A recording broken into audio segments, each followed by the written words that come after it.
ஓம் ஆதித்யாயச சோமாய மங்களாய புதாட்ச குரு சுக்ர சனி அம்ச ராகுவே கேத்துவே நமக. அனைவருக்கும் வணக்கம். நான் உங்கள் அஸ்ட்ரோ புவனேஸ்வரி, பாரம்பரிய ஜோதிடர் மற்றும் திருமண பொருத்த நிபுணர்.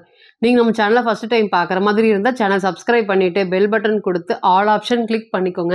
அப்போ தான் நம்ம சேனலில் போடக்கூடிய ரெகுலர் பதிவுகள் உடனடியாக உங்கள் கவனத்திற்கு வரும். நம்ம சேனலை தொடர்ந்து நிறைய கோச்சார பலன்கள் பார்த்துட்டு வந்துட்டுருக்கோம். அதன் வரிசையில் நம்ம இன்னைக்கு பார்க்க போகிறது ரிஷப ராசி மற்றும் ரிஷப லக்னத்துக்கு உங்களோட ராசி அதிபதியான சுக்கிர பகவான் 5ல் நீசம் அடைஞ்சு கேதுவோட இணைஞ்சிருக்கக்கூடிய பலன்கள், எதிர்வரக்கூடிய இந்த ஒரு மாத காலங்கள் எப்படி இருக்க போகுது அப்படிங்கிறத வாங்க பார்க்கலாம்.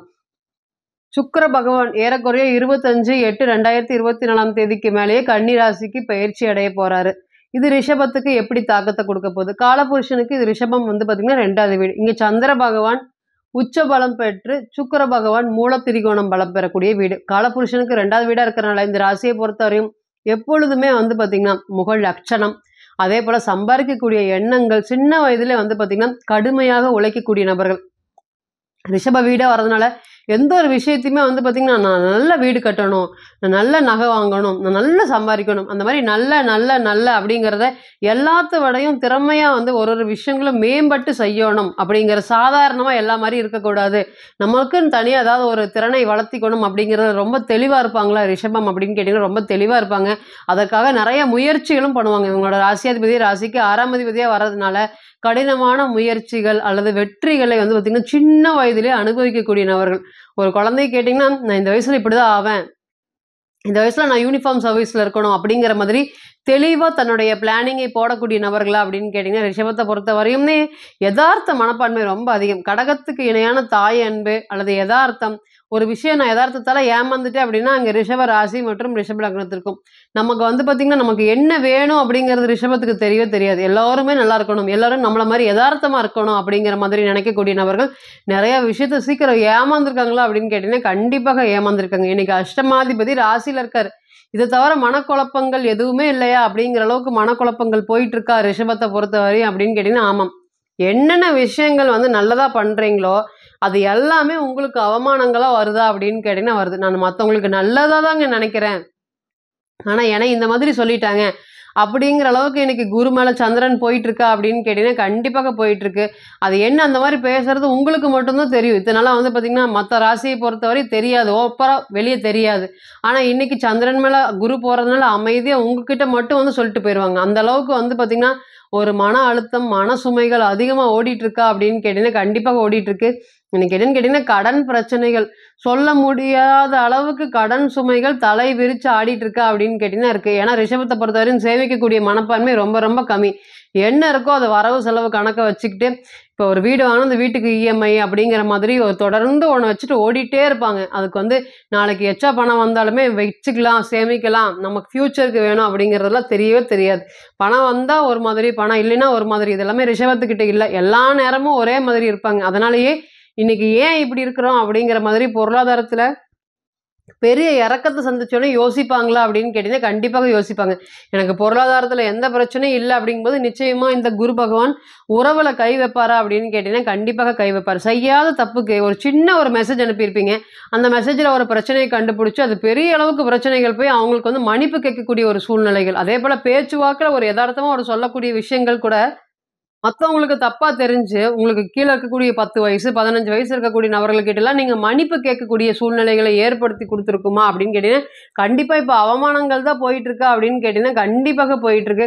எந்த ஒரு விஷயத்தையுமே நான் ஒரு வேலையில் இருக்கேன் அப்படின்னா இந்த பக்கம் அந்த பக்கம் திரும்ப விட மாட்டேங்கிறாங்க, அந்த அளவுக்கு ஒரு டார்ச்சராக இருக்குது அப்படிங்கிற அளவுக்கு உங்களை சுற்றி ஒரு ஒரு பிரச்சனையை கொடுத்துட்ருக்காரா குரு பகவான் அப்படின்னு கேட்டிங்கன்னா கண்டிப்பாக கொடுத்துட்ருப்பார். என்னதான் சுபகிரகமாக இருந்தாலுமே அது உங்களுக்கு மட்டும் தெரியாது. பாவகிரகமாக இருந்தால் மற்ற சுற்றி இருக்கக்கூடிய எல்லாருக்குமே உங்களுடைய அவமானம் தெரிஞ்சிடும். குரு பகவான் என்ன பண்ணுவார், கொடுக்க வேண்டிய அவமானத்தை கொடுத்துட்டு இந்த 10 ரூபா அப்படின்னு காசு கொடுத்துட்டு போவார்.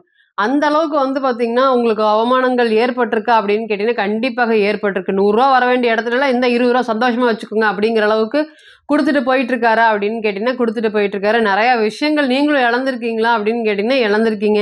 அப்படியே மனக்குமறல்கள் ரிஷபத்த பொறுத்தவரை ரொம்ப அதிகமா இருக்கு. ஏற்கனவே வந்து மனசலனங்கள் ரொம்ப அதிகம். இன்னைக்கு குரு பகவானும் வந்தனால ரொம்பவே மனசு வந்து வெறுப்பா அதிகமா காமிக்கிறீங்களா அப்படின்னு கேட்டீங்கன்னா, கண்டிப்பாக அதுதான் போயிட்டுருக்கு. இது எல்லாமே நீங்க கடந்து வந்த பாதைகள். இனி வரக்கூடிய நாட்கள் எப்படி இருக்கு? சுக்கிர பகவான் உங்களுடைய ராசிநாதன் 5ஆம் இடத்துக்கு போறாரு.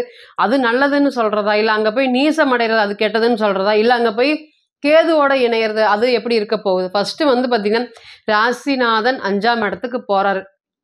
அப்ப முதல் தர யோகம் அப்படி என்னன்னு கேட்டீங்கன்னா, நான் ரொம்ப வருடமாக காதலிச்சுட்டு இருக்கேன். என்னுடைய பெற்றோர் சம்மதத்தோட தான் கல்யாணம் பண்ணணும்னு இருக்கேன். இன்னைக்கு ஓகே சொல்றாங்க, நாளைக்கு வீட்ல ஓகே சொல்ல மாட்டேங்கிறாங்க. சரி பார்ப்போம் அப்படிங்கிறாங்க. அத பத்தி பேசவே மாட்டேங்கிறாங்க. அடுத்த ஸ்டெப்பு திருமணத்திற்கு போகவே மாட்டேங்குது. நான் இந்த தடவ ஏதாவது ஒரு முடிவு கன்ஃபார்ம் பண்ணிட்டு அவங்க கிட்ட சொல்லிடலான்ட்டு இருக்கிறேன். திருமணத்துக்கு நான் அந்த கல்யாணம் பண்ணேன்னா, அந்த பொண்ண தான் கல்யாணம் பண்ணுவேன். என்னால வந்து பார்த்தீங்கன்னா முடியல. வேற ஒரு பொண்ணை நினைத்து பார்க்க முடியல. எனக்கு காதல் திருமணம் தான் வேணும். நான் வீட்ல பேச போறேன் அப்படின்னு சொல்லக்கூடிய நபர்கள் அனைவருக்குமே இந்த கோச்சார காலங்கள் நீங்க எதிர்பார்த்தபடியே வந்து காதல் திருமணத்திற்கு பெற்றோர் சம்மதத்தோடு இதனால பிடிவாதமா இருந்திருப்பீங்களா அப்படின்னு கேட்டீங்கன்னா இல்ல. இன்னைக்கு சுக்கிரன் கேதுவோட இருக்கு. அப்ப நீங்க பிடிவாதமா இருப்பீங்களா? அதுவும் பெண் குழந்தைகள் நிச்சயமா பிடிவாதமா இருப்பாங்க. இது பண்ணுனா மட்டும்தான் அப்படிங்கிற மாதிரி பேசுவாங்களா அப்படின்னு கேட்டீங்கன்னா பேசுவாங்க. அப்ப காதலிச்சு திருமணம் பண்ணக்கூடியது அது வீட்ல சம்மதத்தோடு பண்ணக்கூடிய நேரம் வந்துருச்சா அப்படின்னு கேட்டீங்கன்னா வந்துருச்சு. 2வது தர யோகம் என்ன அப்படின்னு கேட்டீங்கன்னா, ரிஷபத்தை பொறுத்தவரையும் பூர்வீக ஸ்தானாதிபதி இடத்துல சுக்கிர பகவான் இருக்கிறதுனால, எங்கனால வந்து பார்த்தீங்கன்னா, வெளிய வந்து நெறைய உழைச்சோம், நெறைய இழந்தோம். இன்னைக்கு வந்து பார்த்தீங்கன்னா, திருப்பி ஊருக்கே போயலான்ட்டு இருக்கிறோம். அவ்வளோ மனசுமைகள் ரிஷபத்துக்கிட்ட அதிகமா இருக்கு. ரிஷபத்தை பொறுத்தவரையும் நெறைய பேர வாழ்க்கையில வளர்த்தி விட்டு, நெறைய பேர் இவங்களுடைய முதுகுல சவாரி செஞ்சு, இன்னைக்கு அவங்கலாம் பொருளாதாரத்துல உயர்வான நிலைக்கு வந்து, உங்கள பெருசா கண்டுக்காம, மதிக்காம, பேசாம இருந்து மன சுமைகள குடுத்துட்டுருக்காங்க. இதெல்லாம் பார்த்து போட்டு வேண்டாம் அப்படிங்கிற மாதிரி உங்களுடைய பூர்வீகத்துக்கே போய்க்கலாம். அங்கேயே போய் ஏதாவது ஊர்ல வீடு கட்டிக்கலாம். அப்படிங்கிற எண்ணங்கள் ரொம்ப அதிகமா இருக்கா அப்படின்னு கேட்டீங்கன்னா இருக்கு. ஏன்னா இன்னைக்கு கேது பகவான் 5ஆம் இடத்திலேயே இருக்காரு. இப்போ பூர்வீகத்துல வீடு கட்டுறதுக்கு உண்டான வேலையை பார்க்கக்கூடிய நேரம் வந்துருச்சு. அது சார்ந்த விஷயத்துல இருக்கக்கூடிய முடிவுகள் எல்லாமே வந்து பார்த்தீங்கன்னா, உங்களுக்கு தெளிவான ஒரு யோகத்தை ஏற்படுத்தி குடுக்குமாம். பூர்வீகத்துல போய் வீடு கட்டி அங்க போய் வாழலான்ட்டு இருக்கேன். இந்த நேரம் அது சார்ந்த சிந்தனைகள் உங்களுக்கு அதிகமா இருக்கும். ஒரு கிரகம் எந்த பாவத்துல இருக்கோ, அது சார்ந்த சிந்தனைகள் தசா, புத்தி, அந்தரம் அல்லது கோச்சாரம் பயணிக்கும்போது, நிச்சயமா அந்த மாரி எண்ணத்தை தூண்டும் அப்படின்னா, கண்டிப்பாக தூண்டும். நம்ம இங்கிருந்து என்ன பண்ண போறோம்? நம்ம அங்க போலாம். அப்படிங்கிற எண்ணத்தை குடுக்கும். அப்ப வெளிய போய் வாழ்வதற்கு இது ஒரு நல்ல நேரமாக இருக்குமா? உங்களுடைய பூர்வீகத்துக்கு போறதுக்கு இது ஒரு நல்ல நேரமாக இருக்குமா? அப்படின்னு கேட்டீங்கன்னா, கண்டிப்பா இருக்கும். 3ஆவது தர யோகம் அப்படிங்கிறது என்னன்னு கேட்டீங்கன்னா, சுக்கிர பகவான் நீசம் அடைஞ்சு கேதுவோட இருக்கு. அப்புறம் எனக்கு வர வேண்டிய சொத்துக்கள், என்னுடைய அக்கா சார்ந்த, அத்தை சார்ந்த சொத்துக்கள் எனக்கு வர வேண்டியது இருக்கு. நான் நெறைய கடுமையா போராடிட்டு இருக்கேன். இந்த சொத்தெல்லாம் வந்தா, நான் வாழ்க்கையில ஓரளவுக்கு செட்டில் ஆயிருவேன். இப்ப நெறைய கடன் பிரச்சனைகள் உங்களுக்கு தெரியும். ரிஷபத்த பொறுத்தவரையும் எந்த அளவுக்கு கடன் பிரச்சனைகள் போயிட்டுருக்கு அப்படின்னு. இருந்தாலுமே வந்து பார்த்தீங்கன்னா, சொத்து வந்து நான் வாழ்க்கையில செட்டில் ஆயிருவேன். நெறைய பேருக்கு பணம் குடுக்க வேண்டியது இருக்கு. நானும் தவணை சொல்லிட்டே இருக்கிறேன். எனக்கு இந்த செட்டில்மெண்ட் அமௌண்ட் வந்தா, என்னுடைய லைஃப வந்து நான் செட்டில் பண்ணிக்குவேன். அப்படின்னு சொல்லக்கூடிய நபர்கள் அனைவருக்குமே இந்த கோச்சார காலங்கள் உங்களுக்கு இவங்க சார்ந்த விஷயத்துல வரக்கூடிய அத்தை, அக்கா சார்ந்த விஷயத்துல வரக்கூடிய பண வரவுகள் எல்லாமே வரக்கூடிய நேரங்களா கிடைக்குமா அப்படின்னு கேட்டீங்கன்னா, கண்டிப்பாக கிடைக்கும். எதிர்பார்த்த கடன் கிடைக்குங்க. முதல்ல வந்து பார்த்தீங்கன்னா, ராசிநாதன் 5ஆம் பாவகத்தினால இந்த குழந்தைக்காக வந்து பார்த்தீங்கன்னா, நான் கடன் கேட்கலான்ட்டு இருக்கேன். கடன் வாங்கலான்ட்டு இருக்கேன். குழந்தை பேருக்கு வந்து பார்த்தீங்கன்னா, நெறைய லட்சங்கள் செலவாகக்கூடிய அமைப்பு இருக்கு. இருந்தாலுமே வந்து பார்த்தீங்கன்னா, இத்தன நாளா வாங்காம இருந்தேன். இனி அது சார்ந்த விஷயத்துல நான் முயற்சி பண்ணலான்ட்டு இருக்கேன் அப்படின்னு சொல்லக்கூடிய நபர்கள் அனைவருக்குமே நினைத்த காரியங்கள், குழந்தை சம்பந்தப்பட்ட விஷயங்கள் நடக்கிறதுக்கு இது ஒரு நல்ல நேரமாக இருக்குமா அப்படின்னு கேட்டீங்கன்னா இருக்கும். 5ஆம் பாவகத்துல பலம் பெற்ற கிரகங்கள் இருந்தாலுமே கவன சிதறல் ரொம்ப அதிகமா இருக்கும். ஸோ ரொம்ப ஒவ்வொரு விஷயங்களும் ரொம்ப யோசிச்சு பண்ணணுமா அப்படின்னு கேட்டீங்கன்னா பண்ணணும். ஏன்னா இத்தனை நாளா குரு பகவான் ராசியில இருந்தாலும் ராசிநாதன் ராசிக்கு திக்பலத்துல 4ஆம் இடத்துல திக்பலத்துல இருந்தாரப்ப என்ன பிரச்சனை வந்தாலும் தாங்கறதுக்கு நீங்க தயாரா இருந்திருக்கீங்க. அப்ப இனி வரக்கூடிய காலங்கள் ராசியாதிபதி நீசம் ஆயிட்டா அப்ப முதல்ல என்னன்னு கேட்டீங்கன்னா, நமக்கு லக்கே இல்லையா வாழ்க்கையில, நம்ம இப்படியே இருப்போமா அப்படிங்கிற எண்ணத்தை அதிகபட்சமா கொடுக்கும். அப்ப அந்த மாதிரி எண்ணத்தை வரும்போது நிச்சயமா சுக்கிரன், கேது அப்படிங்கிற கிரகங்கள் இணைஞ்சிருக்கிறதுனால நீங்க காமாட்சி அம்மன் வழிபாடு பண்ணும்போது இதுல இருந்து படிப்படியா இந்த ஸ்ட்ரெஸ்ல இருந்து மீண்டு வருவீங்களா அப்படின்னு கேட்டீங்கன்னா கண்டிப்பாக வருவீங்க. புத்திசாலித்தனம், தைரியம், தன்னம்பிக்கை இதெல்லாமே அதிகரிக்கும். ஏன்னா ராசியிலே செவ்வாய் பகவான் இருக்கிறதுனால நிச்சயமா இது ஒரு பெரிய யோகத்தை கொடுக்குமா அப்படின்னு கேட்டீங்கன்னா கண்டிப்பாக கொடுக்கும். அவமானப்பட்டு ஒரு விஷயங்களும் நடக்கக்கூடிய சூழ்நிலையில ஏற்படுத்துமா அப்படின்னு கேட்டீங்கன்னா கண்டிப்பாக படுத்தும்.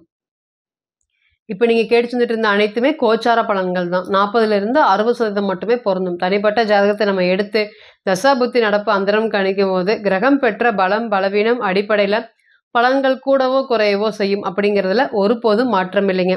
தனிப்பட்ட ஜாதகத்தை நீங்கள் ஆலோசனை பண்ண விருப்பப்பட்டால் கீழே இருக்கக்கூடிய இந்த நம்பருக்கு கான்டாக்ட் பண்ணுங்கள். நான் வணங்கக்கூடிய நரசிம்மர் உங்கள் எல்லோருக்குமே நல்ல வளமான வாழ்க்கையை ஏற்படுத்தி தரேன் நான் நிச்சயமாக பிரார்த்தனை பண்ணிக்கிறேன்.